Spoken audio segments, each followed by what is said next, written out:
বছর ঘুরে আসে বছর, আমি গুনি দিন। আর কতটা সাজায় পাবো সুখের সেই হরিণ।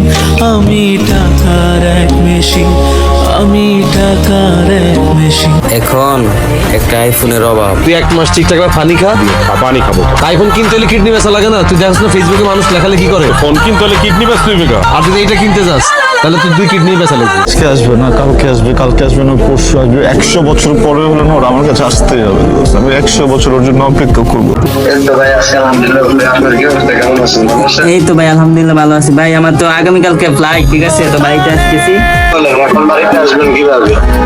এখন বাড়িতে আসা যাবে না তো, ঘরের কাজ করলাম মাত্র, এখন বাড়িতে আসবেন কিভাবে? 2 বছর ধরে শুনতেছি যে ঘরের কাজ দোষ, এখনো কাজ শেষ হয় নাই। এখনো কাজ শেষ হয়নি তো, কিছু টাকা ঋণ হয়ে গেছে তো, ওই টাকা তো দেওয়া হয়নি। আপনি এখন বাড়িতে আসবেন কিভাবে?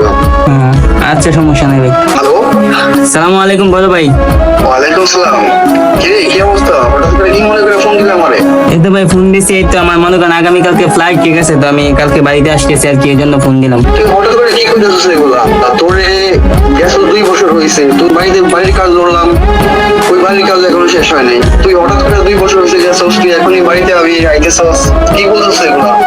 ভাই আইসি তো। আর 2-3 বছর থেকে তুই তারপরে তুই এত তাড়াতাড়ি কি আইতেছস বাড়িতে? ঠিক মতো টাকা পাঠাস না বাড়িতে, তুই এমন করে বাড়িতে আইতেছস কেন?